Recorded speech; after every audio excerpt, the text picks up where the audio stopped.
আমি আল্লাহ আপনারে ভুলে যাই নাই, আমি আল্লাহ আপনারা অপছন্দও করে নাই। সুবহানাল্লাহ, আল্লাহু আকবার, ইয়া রাসূলুল্লাহ, ইয়া গাউসুল আজম।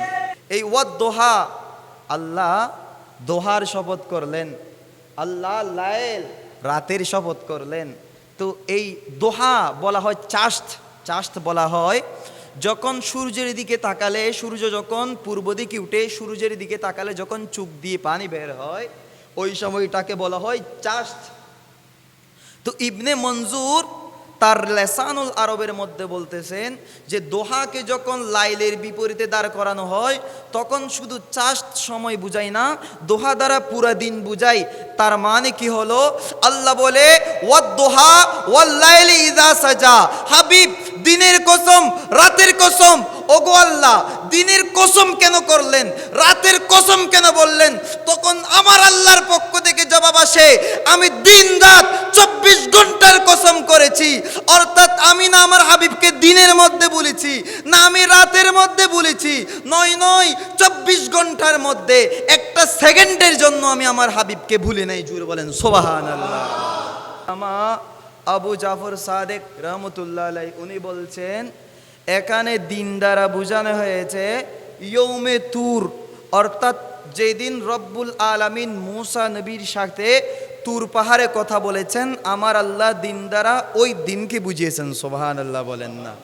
এখানে রাত দ্বারা কোরআনের মধ্যে যেই শপথ করা হয়েছে, এখানে রাত দ্বারা কোনো সাধারণ রাতের কসম আমার আল্লাহ কোরআনের মধ্যে করেন নাই। এখানে রাত দ্বারা ওই রাতকে বোঝানো হয়েছে যেই রাতকে রব্বুল আলামিন তার প্রিয় হাবিবকে দাওয়াত দিয়ে আরশে মুআল্লার উপরে লা মকানে নিয়ে গিয়েছেন। সুবহানাল্লাহ বলেন। আল্লাহ বলে ওয়াদ-দুহা ওয়াল-লাইলি ইযা সাজা মা ওয়াদ্দাআকা রাব্বুকা ওয়া মা ক্বালা। ওগো মাহবুব নবী, মূসা নবীর সাথে যেদিন আমি তুর পাহাড়ে কথা বলেছি, ওই দিনের শপথ যেই রাতে আপনি হাবিবকে আমি মেরাজে নিয়ে গিয়েছি, যেই রাতে আপনি হাবিবকে আমি দেখা দিয়ে সাক্ষাৎ দিয়ে ধন্য করেছি, ওই রাতের কসম করে বলছি আমি আল্লাহ আপনারে ভুলে যাই নাই, আমি আল্লাহ আপনারে অপছন্দ করি না। এখন আরেক তাফসীর শুনেন। আল্লামা শেখ আব্দুল আজিজ মুহাদ্দিস দেহলভী রহমতুল্লাহ আলাইহি উনি ওনার তফসিরে আজিজি এটার মধ্যে উনি 3টা মত ব্যক্ত করেছেন। কয়টা? 3টা। ওখান থেকে একটা মত হলো, এখানে দোহা দ্বারা দিন দ্বারা সাধারণ কোনো দিনের শপথ করেন নাই। যেই দিন আমার আকা রহমতুল্লিল আলামিন নবী এই দুনিয়ায় আগমন করেছেন, ওই দিনের শপথ আমার আল্লাহ করেছেন। সুবহানাল্লাহ বলেন। তাহলে আমার রসুল যেই দিন দুনিয়ার মধ্যে আগমন করেছে, ওই দিনের শপথ আমার আল্লাহ করেছেন। নিশ্চয় বোঝা যাচ্ছে এই দিনটা সাধারণ কোনো দিন হতে পারে না। জুড়ে বলেন না সুবহানাল্লাহ। আমার নবীজি যেই দিন আগমন করেছেন, যদিও বা কোরআনের মধ্যে বলা হয় নাই এই দিনটা সবে কদরের চেয়ে উত্তম, এই দিনটা সবে বরাতের চেয়ে উত্তম, যদিও বা বলা হয় নাই, কিন্তু আমাদের বিশ্বাস সবে কদরের চেয়ে, সবে বরাতের চেয়ে এই দিনের, এই রাতের মর্যাদা আরো বেশি। যদি প্রশ্ন করেন কেন, তখন আমি বলবো সবে কদর দামি হয়েছে কোরআন নাজিল হওয়ার কারণে। আর যেই রাতে, যেই দিনের মধ্যে সরকারে দু আলম এসেছেন, ওই দিনটা সবে কদরের চেয়ে আরো বেশি দামি। সুবহানাল্লাহ বলেন না। কারণ ওই সবে কদর তো দামি হয়েছে কোরআন নাজিল হওয়ার কারণে, আর 12 রবিউল আউয়াল তো সাহেবে কোরআন এসেছেন। সুবহানাল্লাহ বলেন না। তাহলে আমি বলতে যাচ্ছিলাম, এখানে দিন দ্বারা উনি বলতেছেন দিন দ্বারা কি বোঝানো হয়েছে? আমার নবীজির বেলাদতের দিন, যেই দিন আমার নবীজি এই দুনিয়ার মধ্যে এসেছেন। আর রাত দ্বারা বোঝানো হচ্ছে যেই রাতের শপথ আল্লাহ করেছেন, এই রাত দ্বারা সবে মেরাজ। সুবহানাল্লাহ বলেন না। আল্লাহ বলছে ওয়াদ-দুহা ওয়াল-লাইলি ইযা সাজা মা ওয়াদ্দাআকা রাব্বুকা ওয়া মা ক্বালা। ওগো মাহবুব নবী, যে দিনে আপনি দুনিয়ার মধ্যে আগমন করেছেন ওই দিনের শপথ, যে রাতে আপনি হাবিবকে আমি আল্লাহ দেখা দিয়ে ধন্য করেছি, ওই রাতের শপথ করে বলছি আমি আল্লাহ আপনারে ভুলে যাই নাই, আমি আল্লাহ আপনার অপছন্দ করি না। দ্বিতীয় নম্বর যেই তফসির উনি করছেন, এখানে যে দিনের শপথ আমার আল্লাহ কোরআনের মধ্যে করেছেন, এখানে দিন দ্বারা দোহা দ্বারা বোঝানো হয়েছে আমার নবীজির ওই সব কামালিয়ত, আমার নবীজির ওই সব বৈশিষ্ট্য যেগুলা দিনের আলোর মতো পরিষ্কার। সুবহানাল্লাহ বলেন না? তো আমার নবীজির বৈশিষ্ট্য কামালিয়ত মুজিজা দিনের আলোর মতো পরিষ্কার, এগুলো কীরকম? এগুলো হচ্ছে কাফেররা আসি বলল, ওগো মুহাম্মদ সাল্লাল্লাহু আলাইহি ওয়াসাল্লাম, আপনি যদি সত্য নবী হয়ে থাকেন, দেখি যে পূর্ণিমার চন্দ্র দেখতে পাচ্ছেন, এটা দু টুকরা করে ফেলেন তো। সুবহানাল্লাহ বলেন না? তখন আমার রসুল বলতেছে, আই মক্কার মুশরিকরা, আই মক্কার কাফেররা, আমি এটা করতে পারবো দু টুকরা, কিন্তু শর্ত একটা আছে, তোমরা কি ঈমান আনবা? তখন কাফেররা বলেছিল যদি করতে পারেন তাহলে আমরা ঈমান আনবো। তখন আমার নবীজি সমবেত মুশরিকদের সম্মুখে এভাবে তর্জনী দিয়ে এভাবে এরকম ইশারা করেছিলেন, সাথে সাথে ওই পূর্ণিমার চন্দ্র দুই ভাগ হয়ে দুইটা দুই পাশে পড়ে গেল। সুবহানাল্লাহ বলেন না? মৌলা আলীর কুলে আমার নবীজি ঘুমাচ্ছেন, মৌলা আলীর কুলে ঘুমাচ্ছেন আমার নবীজি, ওই সময় ওহী নাজিল হচ্ছিল। তো ঘুমাইতে ঘুমাইতে হঠাৎ করে আসরের নামাজ কাজা হয়ে গেল, মৌলা আলী কাঁদতেছেন, হঠাৎ করে এক ফোঁটা চোখের পানি আমার নবীজির চেহারায় আনোয়ারের মধ্যে পড়ল। তখন আমার নবীজি জিজ্ঞেস করে, ওগো আলী, তুমি কান্না করছো কেন? তোমার কিসের অভাব? রহমতুল্লিল আলামিন তো তোমার কোলের মধ্যে শুয়ে আছেন। সুবহানাল্লাহ বলেন না? রহমতুল্লিল আলামিন নবী যেখানে শুয়ে আছেন সেখানে তো কোনো দুঃখ দুর্দশা থাকতে পারে না, সেখানে তো কোনো বিপদ হতে পারে না, তুমি কি জন্য কান্না করছো? তখন মৌলা আলী বলে, ইয়া রাসূলুল্লাহ, আমি কান্না করছি এই জন্য যে আপনি আমার কোলের মধ্যে ছিলেন, আমার কোলের মধ্যে থাকার কারণে এদিকে আসরের নামাজ কাজা হয়ে যাচ্ছে, তো নামাজ কাজা হয়ে যাচ্ছে, আমি যখন আপনাকে ডাকতে গেলাম তখন আমার ঈমান বাধা দিল যে এদিকে নামাজ কাজা হয়েছে, হয়তো এক ওয়াক্ত নামাজ কাজা হবে, কিন্তু আল্লাহর হাবিবকে যদি আমি ডাক দিই, আল্লাহর হাবিব যদি মনের মধ্যে কষ্ট পেয়ে যায়, আল্লাহর হাবিব মনের মধ্যে যদি কষ্ট পায়, তখন তো আমার আল্লাহ কষ্ট পেয়ে যাবে, আমার আল্লাহ কষ্ট পেলে তো আমার সারা জীবনের আমল বরবাদ হয়ে যাবে।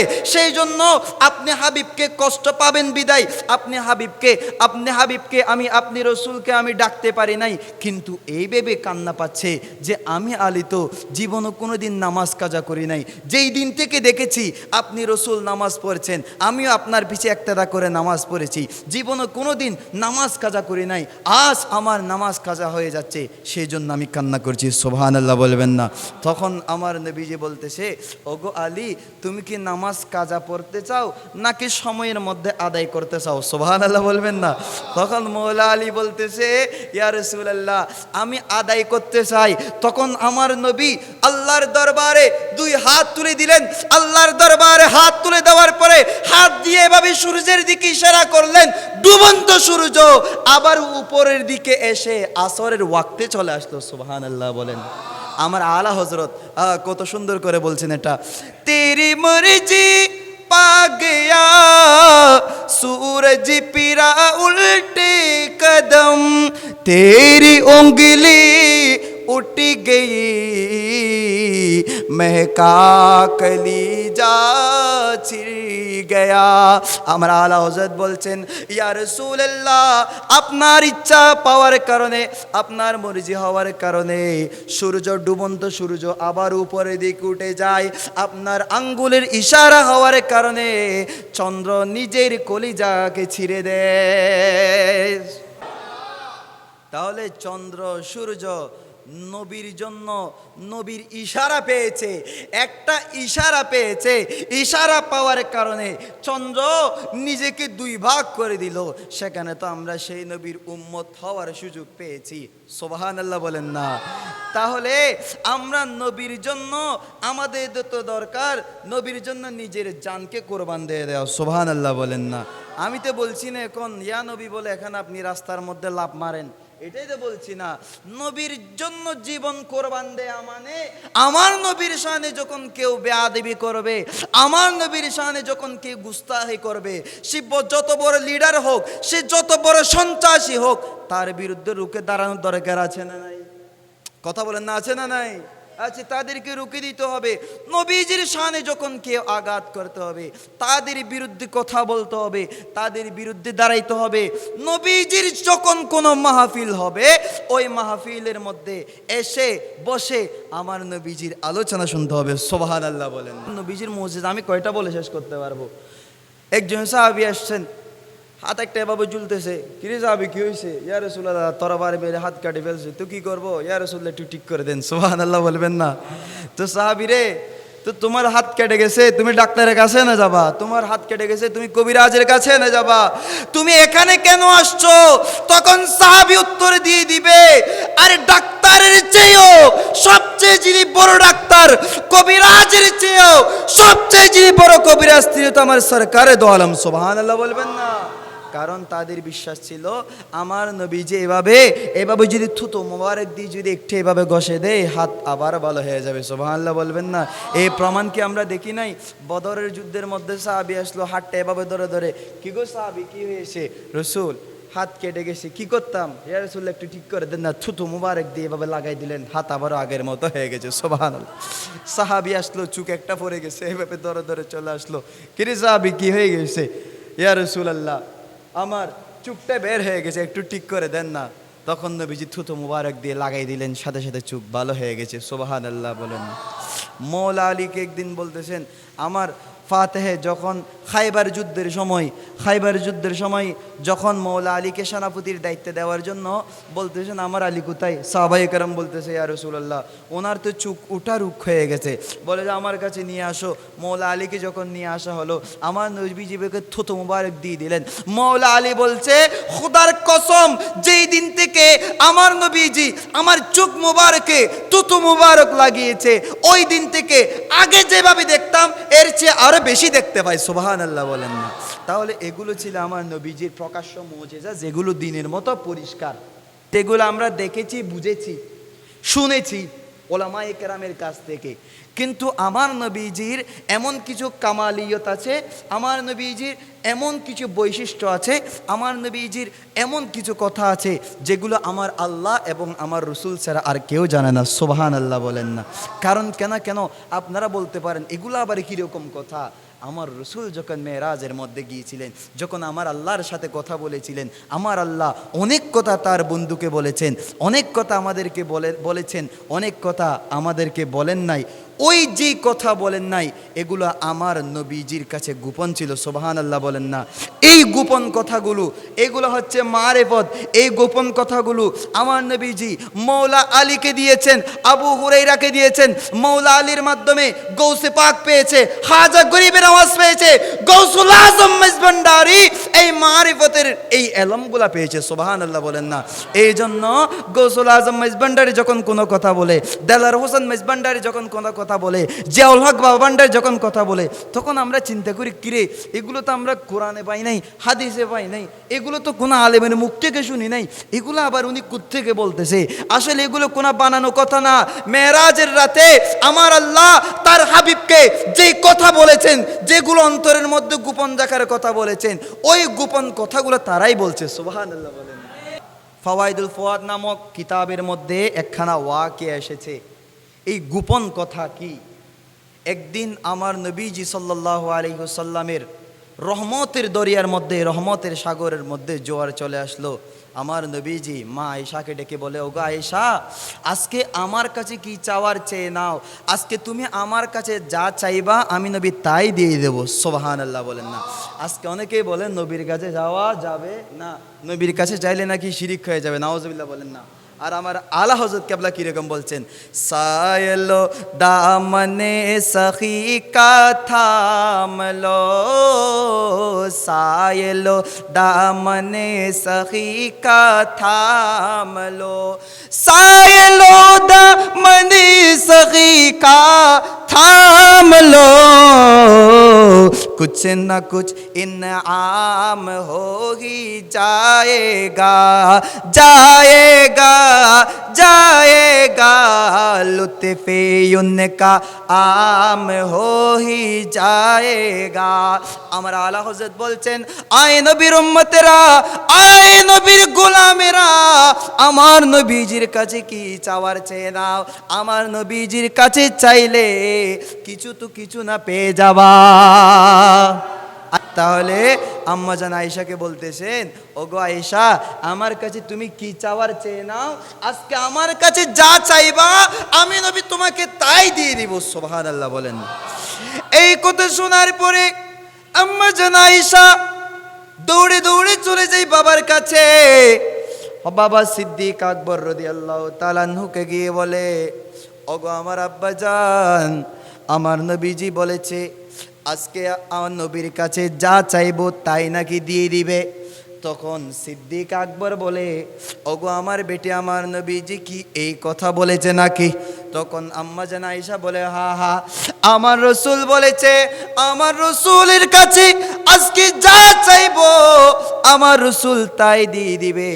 এই কথা শোনার পরে সিদ্দিক আকবর বলে, ওগো আমার বেটি, তুমি আমার নবীজির কাছে চলে যাও, আমার নবীজির কাছে গিয়ে বলবা, ইয়া রাসূলুল্লাহ, মেরাজের রাতের মধ্যে আপনার সাথে আল্লাহর অনেক কথা হয়েছে, অনেক কথা আপনি আমাদেরকে প্রকাশ করেছেন, অনেক কথা আপনি প্রকাশ করেন নাই।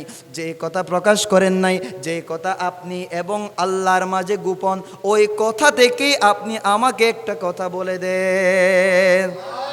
এই কথা শোনার পরে মা আয়েশা সিদ্দিকা রাদিয়াল্লাহু তাআলা উনি চলে আসতেন আমার নবীজির দরবারে। ইয়া রাসূলুল্লাহ, আমার বাবার কাছ থেকে পরামর্শ করে এসেছি, আমি এখন চাইবার জন্য প্রস্তুত হয়ে গেছি। আমার নবীজি বলে, ওগো আয়েশা, বলো বলো, কি চাই, কি লাগবে তোমার? আজকে তুমি যা চাইবা আমি নবী তোমাকে তাই দিয়ে দিব।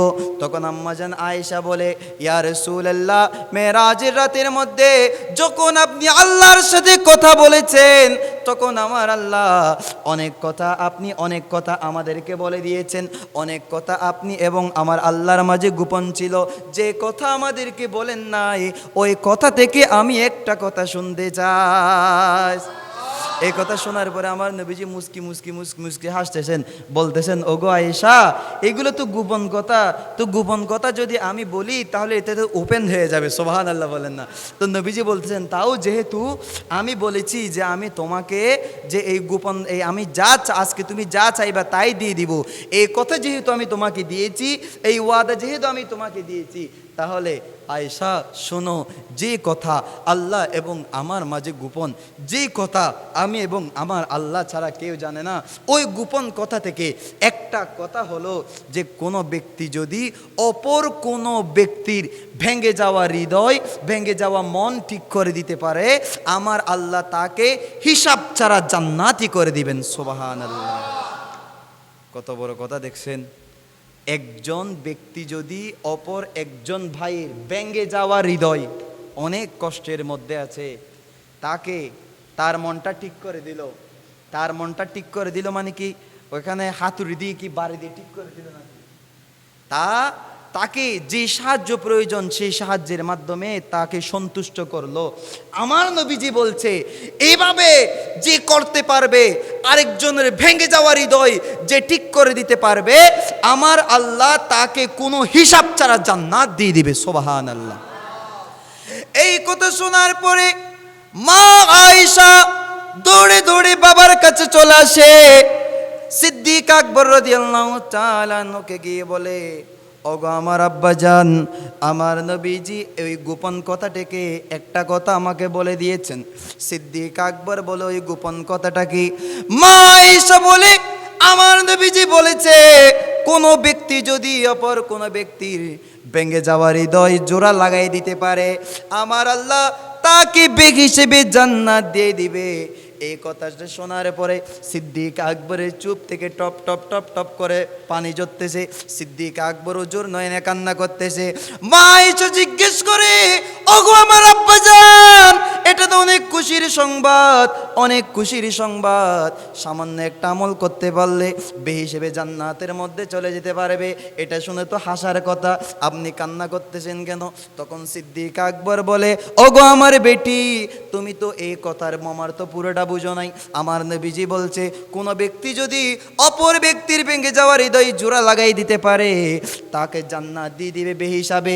কিন্তু অপর দিকটা তুমি একটু চিন্তা করো, কোনো ব্যক্তি যদি অপর কোনো ব্যক্তির সুন্দর মনকে যদি ভেঙে দেয়, কোনো ব্যক্তিকে যদি কষ্ট দিয়ে দেয়, আমার আল্লাহ তো তাকে বেহিসেবে জাহান্নাম দিয়ে দিবে। নাউজুবিল্লাহ বলেন না? তাহলে দেখেন, যেভাবে আপনি একজন মানুষকে সন্তুষ্ট করতে পারলে, আপনার কাজের মাধ্যমে যদি সন্তুষ্ট হলে, আপনি যদি একটা মানুষের মনকে জোড়া লাগাই দিতে পারেন, নবীজি বলছেন আপনি জান্নাতি। সিদ্দিক আকবর এটার ব্যাখ্যা এইভাবে করছেন, এটা জান্নাতি ঠিক আছে, কিন্তু আপনি কষ্টের মাধ্যমে যদি কোনো ব্যক্তির হৃদয় ভেঙে দেন, তাহলে আপনি বেহিসেবে জাহান্নামী হয়ে যাবেন। সেজন্য এই বিষয়টা আমাদেরকে খেয়াল রাখতে হবে। আমরা যখন কথা বলবো, আমরা যখন চলবো, আমরা যখন সমাজে বসবাস করব, আমরা যখন চাকরির ক্ষেত্রে, পড়ালেখার ক্ষেত্রে, আমাদের কর্মক্ষেত্রে, আমাদের ব্যবসার কাজে আমরা যাই করি না কেন, এটা খেয়াল রাখতে হবে আমার মাধ্যমে যাতে আমার অপর কোনো ভাই কষ্ট না পায়, আমার মাধ্যমে যাতে আমার কোনো অপর ভাইয়ের ক্ষতি না হয়, এটা খেয়াল রাখতে হবে। কারণ নবীর হাদিস অনুযায়ী আপনার মাধ্যমে যদি আপনার ভাইয়ের ক্ষতি হয়ে যায়, আপনার ভাইয়ের হৃদয় ভেঙে যায়, আপনি বেহিসেবে জাহান্নামী হয়ে যাবেন। জুড়ে বলেন না নাউজুবিল্লাহ। আল্লাহ আমাদেরকে এই ধরনের কাজ থেকে হেফাজত করুন, আমিন। এখন আসেন, আমি কোথায় গেছি, এটা আবার তফসিরের মধ্যে চলে আসেন। তাহলে ওয়াদ-দুহা ওয়াল-লাইলি ইযা সাজা, তাহলে দিন দ্বারা এখানে শাহ আব্দুল আজিজ মুহাদ্দিস দেহলভী রহমতুল্লাহ আলাইহি বলতেছেন, এখানে দিন দ্বারা আমার নবীজির ওই কামালিয়ত, ওই মুজেজা বোঝানো হয়েছে যেগুলো দিনের মতো পরিষ্কার, সুবহানাল্লাহ, রাতের মতো অন্ধকার, যেগুলা খালি চোখে দেখা যায় না। সুবহানাল্লাহ বলেন না? আমার আল্লাহ বলে, ওয়াদ-দুহা ওয়াল-লাইলি ইযা সাজা মা ওয়াদ্দাকা রাব্বুকা ওয়া মা ক্বালা। ওগো মাহবুব নবী, আপনার যেই বৈশিষ্ট্য, আপনার যেই কামালিয়ত দিনের মতো পরিষ্কার, ওই কামালিয়তের কসম, আপনার যে কামালিয়ত, যে মুজিজা, যে বৈশিষ্ট্য রাতের মধ্যে অন্ধকার, মানুষ দেখলে বুঝতে পারে না, ওই কামালিয়তের কসম করে বলছি, আমি আল্লাহ আপনারে ভুলে যাই নাই, আমি আল্লাহ আপনার অপছন্দও করি নাই। এটা ছিল দ্বিতীয় নম্বর তফসির। তৃতীয় নম্বর উনি আরেকটা মত ব্যক্ত করেছেন। উনি বলতেছেন, এখানে দোহা দিন দ্বারা আমার নবীজির চেহারায় আনোয়ারের শপথ আমার আল্লাহ করেছেন। সুবহানাল্লাহ। কেন কেন কেন? উনি বলতেছেন, এটা তাফসীরে রুহুল বয়ানের মধ্যে এসেছে যে এখানে দোহা দ্বারা আমার রসুলের চেহারায় আনোয়ারের কথা বোঝানো হয়েছে। কারণ কেন? দিনের সূর্য কতই বা পরিষ্কার, তার চেয়ে আরো 1000 গুণ বেশি উজ্জ্বল ছিল আমার রসুলের চেহারা। সুবহানাল্লাহ বলেন। আর ওয়াল্লাইলি ইযা সাজা, এখানে লাইল দ্বারা, এখানে রাতকে বুঝাই নাই, এখানে লাইল দ্বারা আমার নবীজির বাবরি চুল মুবারক, যেগুলো এরকম এরকম বাতাসের মধ্যে ধুল খেত, এগুলো আমার আল্লাহর বেশি সুন্দর লাগতো। আমার আল্লাহ আমার নবীজির চুল মুবারকের কসম করেছেন। সুবহানাল্লাহ বলেন।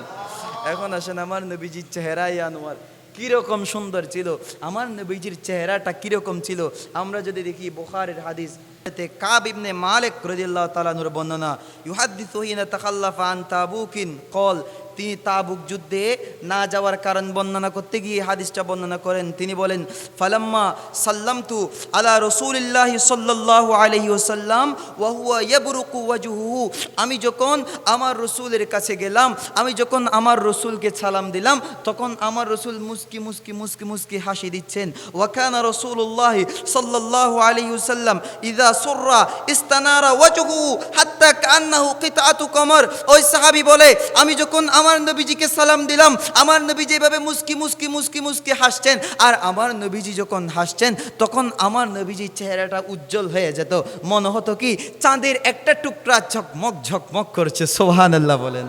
আরেকখানা হাদিস তিরমিজি শরীফ 568, পৃষ্ঠার মধ্যে মেশকাতের 157 নম্বর পৃষ্ঠা জাবের ইবনে সামুরা রাদিয়াল্লাহু তাআলা আনহুর বর্ণনা কল তিনি বলেন রাআইতু রাসূলুল্লাহ সাল্লাল্লাহু আলাইহি ওয়াসাল্লাম ফি লাইলাতি ইদহিয়ানিন ওয়া আলাইহি হুল্লাতুন হামরা ফাজআলতু আনজুরু ইলা রাসূলিল্লাহ সাল্লাল্লাহু আলাইহি ওয়াসাল্লাম ওয়া ইলাল কামার ফাইদান হুয়া ইনদি আহসান মিনাল কামার। হযরত জাবির ইবনে সামুরা রাদিয়াল্লাহু তাআলা বলে একদিন আমি আমার রাসূলকে পূর্ণিমার রাতে মাঠের মধ্যে দাঁড়িয়ে থাকতে দেখেছি। আমার নবীজির গায়ের মধ্যে একটা লাল রেশমি কাপড় ছিল। আমি একবার চাঁদের দিকে তাকাই, আরেকবার আমার নবীর দিকে তাকাই, একবার তাকাই চাঁদের দিকে, আরেকবার তাকাই আমার নবীর দিকে, একবার তাকাই চাঁদের দিকে, আরেকবার তাকাই আমার নবীর দিকে। ওই দিন আমার কাছে মনে হয়েছে ওই চাঁদের চেয়েও আমার নবীজির চেহারা আরো বেশি সুন্দর। সুবহানাল্লাহ। তিরমিজি শরীফ মেশকাতের 158 নম্বর পৃষ্ঠা আবু হুরায়রা রাদিয়াল্লাহু তাআলা আনহুর হাদিস উনি বলছেন মা রাআইতু শাইয়ান আহসান মিন রাসূলিল্লাহি সাল্লাল্লাহু আলাইহি ওয়াসাল্লাম কাআন্না শামসা তাজরি ফি ওয়াজহি। আবু হুরায়রা বলে আমার নবীজির চেয়ে সুন্দর, আমার নবীজির মতো সুন্দর আমি আর কাউকে দেখিনি। কেন? কারণ আমার নবীজির চেহারার দিকে দেখলে মনে হতো কি চেহারার মধ্যে সূর্য উদিত হয়েছে। সুবহানাল্লাহ বলবেন না? হাসান বিন সাবিত রাদিয়াল্লাহু তাআলা আনহু তো আর বড় সুন্দর করে বলেছেন। উনি নবীজির প্রশংসা করতে এক পর্যায়ে গিয়ে বললেন ওয়া আহসানু মিনকা লাম তারা কত্তু আইনি ওয়া আজমালু মিনকা লাম তালিদিন নিসা খুলিকতা মুবাররাআন মিন কুল্লি আইবিন কাআন্নাকা কদ খুলিকতা কামা তাশা। হাসান বিন সাবিত আল্লাহর নবীর সাহাবী, উনি বলে ওয়া আহসানু মিনকা লাম তারা কত্তু আইনি, ইয়া রাসূলুল্লাহ ইয়া হাবিবাল্লাহ আপনার মতো এত সুন্দর চেহারার অধিকারী, আপনার মতো এত সুন্দর অবয়বের অধিকারী আমার এই দুই চোখ আর কাউকে দেখিনি। সুবহানাল্লাহ। ওয়া আজমালু মিনকা লাম তালিদিন নিসা। হাসান বিন সাবিত বলে ইয়া রাসূলুল্লাহ আমার এই দুই চোখ আপনার মতো সুন্দর কাউকে দেখিনি। আরে দেখবি কেমনে? ওয়া আজমালু মিনকা লাম তালিদিন নিসা আপনার মতো এত সুন্দর, আপনার মতো এত সুন্দর চেহারার অধিকারী, এত সুন্দর অবয়বের অধিকারী দুনিয়ার কোনো মা জন্মও দিতে পারে না। খুলিকতা মুবাররাআন মিন কুল্লি আইবিন। হাসান বিন সাবিত বলে ইয়া রাসূলুল্লাহ আল্লাহ আপনাকে সৃষ্টি করেছে সমস্ত প্রকার ত্রুটি থেকে মুক্ত করে। সুবহানাল্লাহ বলেন না? আর একটু জোরে বলেন না সুবহানাল্লাহ। পৃথিবীতে যত সুন্দর আছে প্রত্যেকটা সুন্দরের একটা না একটা দোষ থাকবে। দোষ ছাড়া কোনো কিছুই মুক্ত নয়। যদি বলেন হুজুর চন্দ্র তো অনেক সুন্দর, তখন আমি আপনাকে বলবো চন্দ্রের মধ্যে যে একটা দাগ আছে, কালো দাগ, এটা কি আপনি দেখেন নাই? যদি আপনি আমাকে বলেন হুজুর গোলাপ ফুল তো অনেক সুন্দর, তখন আমি আপনাকে বলবো যে গোলাপ ফুলের মধ্যে কি যে কাঁটা আছে এটা কি আপনি দেখেন নাই? পৃথিবীতে যত সুন্দর আমার আল্লাহ বানিয়েছেন, যত সুন্দর সৃষ্টি করেছেন, প্রত্যেকটা সুন্দরের একটা না একটা দোষ আছে, একটা না একটা ত্রুটি আছে। কিন্তু হাসান বিন সাবিত বলে ইয়া রাসূলুল্লাহ আল্লাহ আপনাকে এত সুন্দর করে বানিয়েছেন, আপনার মধ্যে কোনো দোষ ত্রুটি আমার আল্লাহ রাখেন নাই। সুবহানাল্লাহ বলেন। আর আমার আলা হযরত এটা কত সুন্দর করে বলেছেন, वो कमाले हुसैन हुजूर है के गुमान न के से जहाने ही यही फूलो हार से दूर है, यही शम्मा है के दुआने ही वो कामाले हुसैन हुजूर है। আমার আলা হযরত বলছেন ওগো কামলিওয়ালা রাসূল, ইয়া রাসূলুল্লাহ আপনার কামালিয়তের কথা, আপনার সৌন্দর্যের কথা আপনি কেমনে বর্ণনা দিব?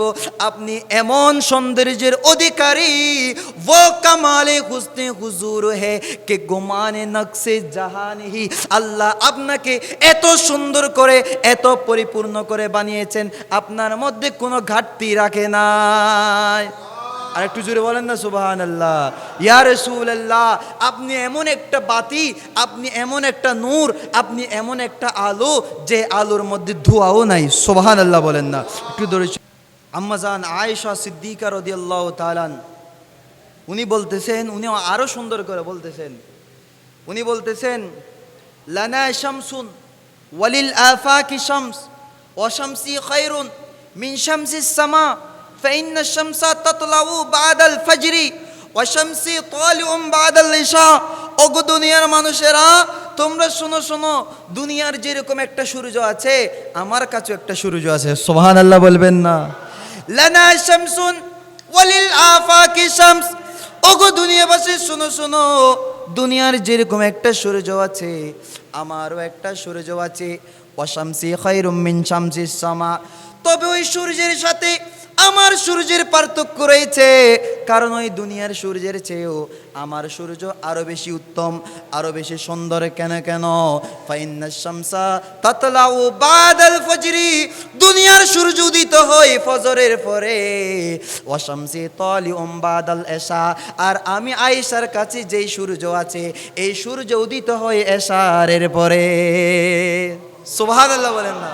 আম্মাজান আয়েশা আমার নবীজিকে সূর্য বলেছেন। সুবহানাল্লাহ বলবেন না? একদিন আম্মাজান আয়েশা সিদ্দিকা রাদিয়াল্লাহু তাআলা আনহার একটা সুই মুবারক হারিয়ে গেছে। ওই সুইটা তিনি খুঁজে পাচ্ছিলেন না। তখন আমার কামলিওয়ালা রাসূল যখন ঘরের মধ্যে আসলেন, তখন পুরো ঘর আলোকিত হয়ে গেল। আম্মাজান আয়েশা ওই সুইটা ওখান থেকে খুঁজে নিলেন। সুবহানাল্লাহ বলেন না? আমার নবীজি এত বেশি সুন্দর ছিল। আমার নবীজির সৌন্দর্যের বর্ণনা আমি আর কতই বা বলবো, আমি কি বা বলবো আমার জুবান থেকে, যেখানে আমার আল্লাহ আমার নবীজির সৌন্দর্যের শপথ করেছেন। সুবহানাল্লাহ বলেন না? আমি আমার আলোচনা একেবারে শেষের দিকে চলে এসেছি, আমি গুছাই ফেলছি। শেষ একথাই বলে যে আল্লাহ বলছে ওয়াদ্দুহা ওয়াল্লাইলি ইযা সাজা মা ওয়াদ্দাআকা রাব্বুকা ওয়া মা ক্বালা। ওগো মাহবুব নবী, আপনার চেহারাই আনোয়ারের শপথ। ওগো মাহবুব নবী, আপনার চুল মুবারকের শপথ। আমি আল্লাহ আপনারে ভুলে যাই নাই, আমি আল্লাহ আপনারে অপছন্দ করি নাই। ওয়ালাল আখিরাতু খায়রুল লাকা মিনাল উলা। ইয়া রাসূলুল্লাহ, আপনি চিন্তিত হবেন না, আপনি টেনশন নেবেন না, আপনি মনের মধ্যে কষ্ট আনবেন না। আমি আল্লাহ বলে দিচ্ছি, এই দুনিয়ার চেয়ে আপনার জন্য আখিরাতের জগৎ আরো বেশি কল্যাণকর হবে। কেন? ওয়ালা সাউফা ইউতিকা রাব্বুকা ফাতারদা। কারণ কাল কিয়ামতের ময়দানের মধ্যে আমি আল্লাহ আপনাকে এত বেশি দিব, আপনি রাসূল হেসে দিবেন। জুড়ে বলেন না সুবহানাল্লাহ? আল্লাহু আকবার। ইয়া রাসূলুল্লাহ, আমার নবীজি যখন মনের মধ্যে কষ্ট পায়, আমার নবীজির যখন মন খারাপ হয়ে যায়, তখন যিনি আমার নবীজিকে শান্তি দেয় তিনি হচ্ছেন স্বয়ং রব্বুল আলামিন। জুড়ে বলেন না সুবহানাল্লাহ? তাহলে সেই নবীজির কোনো তুলনা কি হতে পারে? কখনোই হতে পারে না। সেই নবীজির তুলনা দুনিয়ার মধ্যে হতে পারে না। আমার আল্লাহ এরকম তুলনা দুনিয়ার মধ্যে আল্লাহ তৈয়ার করেন নাই। সেই নবীর উম্মত আল্লাহ আমাদেরকে বানিয়েছেন। সেই শুকরাতান আমরা মিলাদুন নবী পালন করি, আমরা জুলুস করি, আমরা মিলাদ ও মাহফিল করি। জুড়ে বলেন না সুবহানাল্লাহ? এগুলোর জন্য দলিল লাগে না বাবা। এই নবীর উম্মত যে আল্লাহ আমাদেরকে বানিয়েছেন, এই জন্য এগুলো আমরা শুকরিয়া আদায় করি আল্লাহর দরবারে, যে আল্লাহ এত বড় নিয়ামত দিয়েছেন, আমরা কি দিয়ে আপনাকে শুকরিয়া করব? এই জন্য আমরা বিভিন্ন ভেবে আমার নবীজির প্রশংসা করি, আমার আল্লাহর প্রশংসা করি। একটু বড় করে বলেন না সুবহানাল্লাহ?